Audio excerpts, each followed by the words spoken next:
बात है सन 680 AD की। हजरत अमीर मुआविज के इंतकाल के बाद यजीद को खिलाफत मिल जाती है। यजीद एक बदतरीन और बदबख्त शराबी बादशाह था।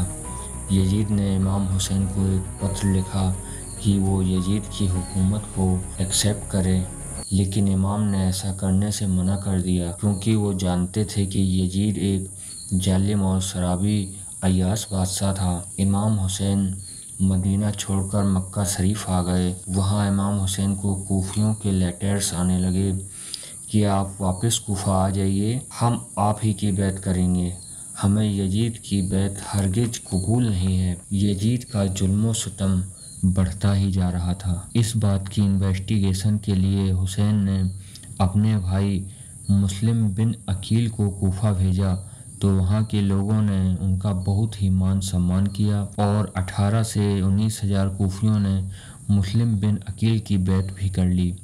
यह देखकर अकील ने हुसैन को एक ख़त लिखा जिसमें उन्होंने कहा, यहाँ के हालात बिल्कुल अच्छे हैं और 18 से 19,000 लोगों ने बैत भी कर ली है, आप कूफा चले आइए। लेकिन इधर जब यजीद ने उन 18,000 कूफियों को डराना धमकाना शुरू किया तो वे लोग अपनी बात से मुकर गए और इमाम मुस्लिम बिन अकील की हत्या कर दी।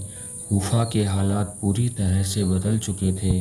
इधर मुस्लिम बिन अकील का पत्र मक्का में हुसैन के पास पहुंच चुका था। हुसैन यहाँ के हालात से बेखबर थे। जब वे कूफा के करीब पहुँचे तो उन्हें कूफियों की बेवफाई की खबर मिली। तब इमाम हुसैन समझ चुके थे कि यजीद की फ़ौज से लड़ाई निश्चित है। क्योंकि इमाम हुसैन के पास कोई फ़ौज नहीं थी, इसलिए उन्होंने एक खत हिंदुस्तान के राजपूत शासक चालुक्यवंशी चंद्रगुप्त विक्रमादित्य को लिखा और उनसे मदद मांगी। इमाम हुसैन विक्रमादित्य के रिश्तेदार लगते थे।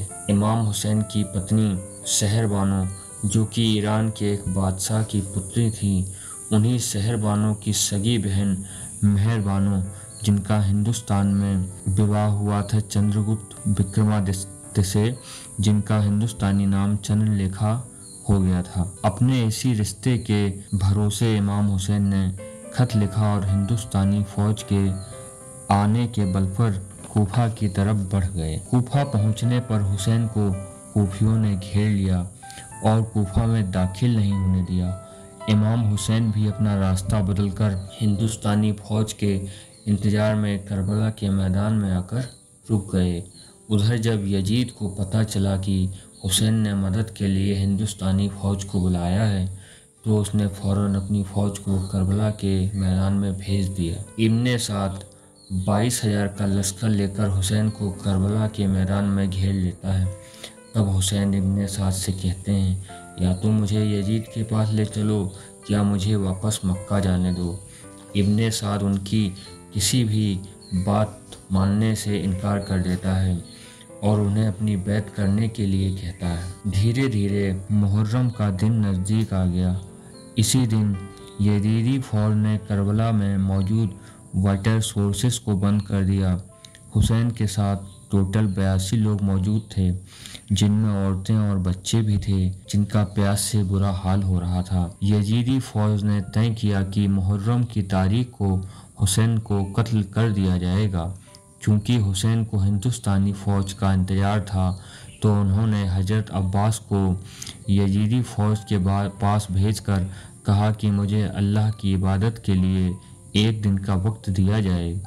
यजीदी फौज ने बात मान ली। तब हुसैन ने अपने 82 साथियों को इकट्ठा कर कहा कि ये तो तय है कि यहाँ मौजूद सभी लोग 1-2 दिन में कत्ल कर दिए जाएंगे अगर हिंदुस्तानी फौज समय से नहीं आई तो, इसलिए जो जाना चाहता है वो चला जाए। यह कहकर उन्होंने कुछ देर के लिए दिए बुझा दिए ताकि जो लोग जाना चाहते हैं वो अंधेरे में चले जाएं। जब उन्होंने कुछ समय के बाद दिए जलवाए तब उन्होंने देखा कि सारे लोग बैठे आंसू बहा रहे हैं, यानी कोई भी हुसैन को छोड़कर नहीं जाना चाहता था। आखिरकार 10 मुहर्रम का दिन आ गया और दोनों सेनाओं में जंग शुरू हो गई। धीरे धीरे इमाम हुसैन के सभी साथी शहीद हो गए। इसी बीच हजरत अब्बास से हुसैन के 6 महीने के बेटे की प्यास नहीं देखी गई तो वे वहां मौजूद नहर की तरफ पानी लेने के लिए बढ़े, जहां तीर मारकर उनकी हत्या कर दी गई। इधर हुसैन का खत पाकर चंद्रगुप्त विक्रमादित्य ने अपने ब्राह्मण सेनापति राहिब दत्त को अरब की तरफ भेजा। राहिब दत्त के नेतृत्व में 10,000 का लश्कर करबला की तरफ भेज दिया गया, लेकिन जब तक हिंदुस्तानी लश्कर आया तब तक यहाँ सब कुछ खत्म हो चुका था।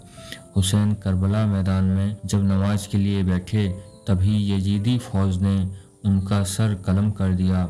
उनके सर को नेजे पर रखकर पूरे कूफे में घुमाया गया।